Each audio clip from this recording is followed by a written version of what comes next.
I'd like to welcome you back to Belgrade, Serbia. We're in the world-renowned street called Silicon Valley. This street became famous 10 years ago because the silicone beauties would hang out here. And now they still do, but it's too early in the day. They're asleep now. But we're not here for the silicone beauties. We're here for this. It's not silicone, it's a retro beauty. Last year, when once again the beautiful CEO of Delta Auto posted a picture of the R18 on her Facebook. She was in Rome. I think the international presentation was in Rome. I couldn't wait to see this bike in vivo. And I can say, I love it. I'm not going to compare it. I'll post a few pics of the bikes that I've ridden, the choppers, etc. I'm not going to compare it to any Harleys or anything. This bike is simply unique. I've driven Harleys, I've driven M109Rs, I've driven the fastest bikes in the world, I've driven also, but the looks that I got on this bike today, so it's amazing. So I get from people totally, from the street going thumbs up to guys in the car opening the window. What is this? Wow, is this an old bike? Is it a new bike? Basically, I think that BMW has nailed it. This bike, if you just come by now, I've been riding it on the highway, I've been intercity, I've been through the city all day.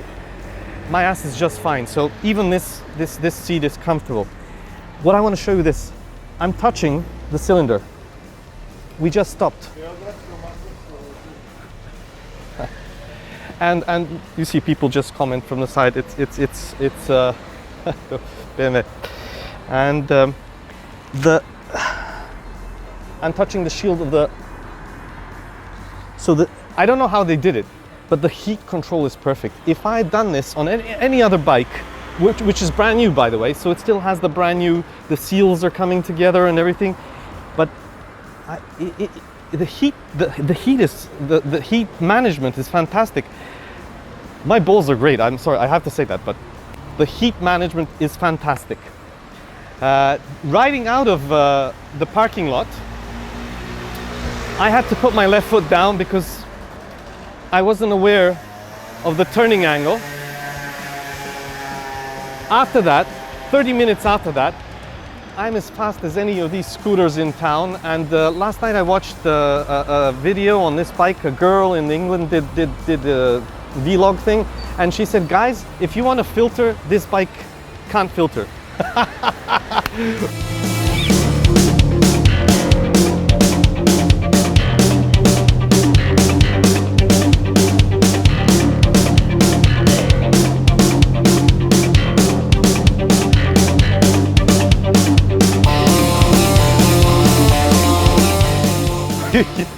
You should see me now.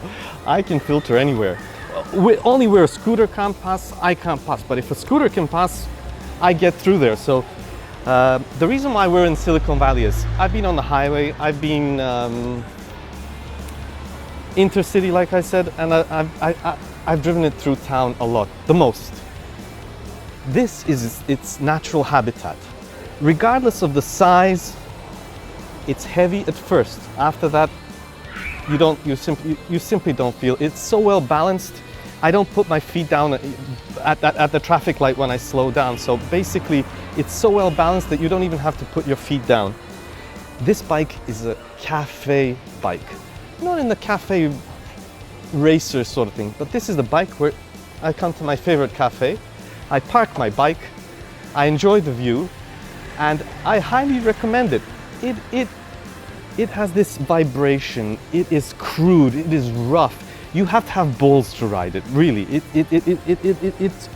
It's a bike that requires a rider.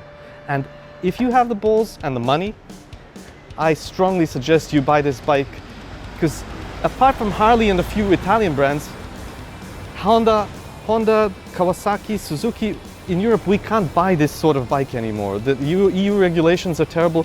This thing is a retro, it's simply perfect. It's completely classic. I feel like I did a a tuning job of an old BMW bike. It looks like that, but it's brand new and I don't have to worry about anything. And it's a rush, and it's fantastic to ride. Like I said, you have to have the cojones, but if you buy this bike, I guarantee tons and tons and tons of fun and enjoyment. So I won't get into the technicalities, the white stripes, this and that. Just check out the beauty. And they kept it crude. They could have modernized it, but it shakes. It vibrates. It's like you're riding a really old bike, but it's new. They didn't try to compensate anything. So highly recommended by me. 2 thumbs up.